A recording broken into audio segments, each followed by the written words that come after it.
आज दिल्ली की राजनीति में एक नया अध्याय शुरू होने जा रहा है क्योंकि रेखा गुप्ता आज दिल्ली की चौथी महिला सीएम के रूप में शपथ ले चुकी है। रामलीला मैदान में हुआ शपथ ग्रहण समारोह दोपहर 12 बजे हुआ और जब से रेखा गुप्ता का नाम मुख्यमंत्री पद के लिए घोषित हुआ है, तब से उनका नाम सोशल मीडिया पर छाया हुआ है। लेकिन ये चर्चा उनके कामकाज को लेकर नहीं, बल्कि उनके कुछ पुराने ट्वीट्स की वजह से हो रही है। आप लोग भी ये सुनकर हैरान हो जाएंगे कि आखिर रेखा गुप्ता ने ये क्या कह डाला। वीडियो में आगे बढ़ने से पहले आप हमारे चैनल द हिंदी टॉप को सब्सक्राइब करें, बेल आइकन दबाना ना भूलें ताकि आप तक पहुंचे हमारी हर खबर सबसे पहले। रेखा गुप्ता के नाम की घोषणा बुधवार शाम को भाजपा विधायक दल की बैठक के बाद की गई थी, लेकिन जैसे ही उनका नाम मुख्यमंत्री पद के लिए सामने आया, सोशल मीडिया पर पुराने ट्वीट्स वायरल हो गए। इन ट्वीट्स में रेखा गुप्ता ने दिल्ली के पूर्व मुख्यमंत्री अरविंद केजरीवाल के खिलाफ बेहद आपत्तिजनक और अपशब्दों का इस्तेमाल किया। ये ट्वीट्स इतनी तेजी से फैल गए कि रेखा गुप्ता से पहले ही डिलीट करने की कोशिश कर रही थी, लेकिन सोशल मीडिया पर उनकी ये भूल फेमस हो गई।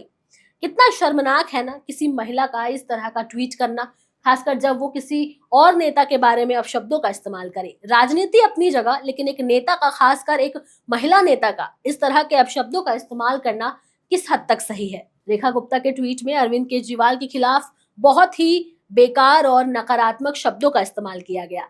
ट्वीट में उन्होंने केवल केजरीवाल को झूठा, स्वार्थी और गद्दार ही जैसे शब्दों का इस्तेमाल नहीं किया। इसके अलावा उन्होंने ट्वीट करके लिखा कि दिल्ली तेरे बाप की है क्या जो तू मुख्यमंत्री बनकर बकवास कर रहा है। दिल्ली जनता की है और जनता ही तुझे तेरी माँ की कोख में वापस भिजवाएगी। ये घिनौने शब्द हैं रेखा गुप्ता के, जो उन्होंने केजरीवाल के लिए इस्तेमाल किए। क्या दिल्ली के लोग ऐसा मुख्यमंत्री चाहेंगे जो कभी खुद नेता हो करके किसी और नेता के बारे में ऐसे शब्दों का इस्तेमाल करे? अब आप लोग ये सोचिए कि जिस नेता की जबान ऐसी होगी, वो नेता कैसे जनसेवक बन सकेगा। जब इस बात पर विवाद बढ़ा तो रेखा ने इन ट्वीट्स को डिलीट कर दिया, लेकिन जब तक वो वायरल हो चुका था। ऐसे ट्वीट्स अब सोशल मीडिया पर खूब ट्रेंड करने लगे हैं और लोग इनकी आलोचना भी कर रहे हैं। रेखा गुप्ता की ये स्थिति कुछ ऐसा एहसास कराती है कि राजनीति के मैदान में किसी भी बयान का प्रभाव कितना दूरगामी हो सकता है। रेखा गुप्ता के इस बयान को हर तरीके से गलत माना जा रहा है, खासकर एक महिला नेता के तौर पर। राजनीति में कटाक्ष और आलोचना करना तो आम बात है, लेकिन ये हमेशा मर्यादा के अंदर होना चाहिए। रेखा गुप्ता का ये अंदाज कहीं ना कहीं ये संदेश देता है कि राजनीति में अगर आप किसी को नापसंद करते हैं तो जरूरी नहीं है कि उसे केवल गालियों से नवाजा जाए।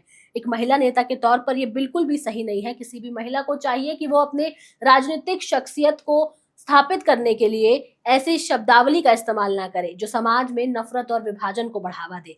महिलाओं का राजनीति में आना एक बड़ा बदलाव है, लेकिन उस बदलाव का असर केवल शब्दों और विचारों से नहीं बल्कि उनके कामों से होना चाहिए। अगर एक महिला नेता इस तरह की बयानबाजी करेगी तो वो अपने प्रति समाज में एक गलत उदाहरण पेश करती है।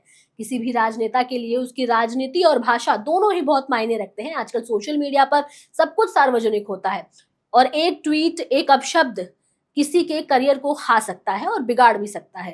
रेखा गुप्ता को इस बात का ध्यान रखना चाहिए था कि उनके शब्दों से न केवल उनके समर्थक प्रभावित होंगे, बल्कि विरोधी भी उनका जवाब देने में देर नहीं करते। अगर वो किसी नेता के खिलाफ आलोचना करती हैं, तो उनकी आलोचना का तरीका अलग होना चाहिए, न कि शब्दों से हिंसा और गालियां देने का होना चाहिए। जैसे ही रेखा गुप्ता मुख्यमंत्री पद के लिए घोषित हुई, सोशल मीडिया पर उनके आलोचकों ने इस पर तीखा रुख अपनाया। लोग ये कहने लगे कि एक महिला नेता से इस तरह की भाषा की उम्मीद नहीं की जा सकती।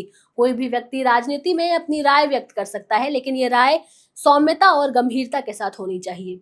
एक महिला को खुद को साबित करने के लिए इस तरह की अभद्र भाषा का इस्तेमाल नहीं करना चाहिए। उन्हें ये समझना होगा कि राजनीति में दूसरों की आलोचना करना और गाली गलौज करना दो अलग अलग चीजें हैं, और इन सब चीजों के बाद उनके सपोर्टर्स पर उनका सीधा असर पड़ सकता है।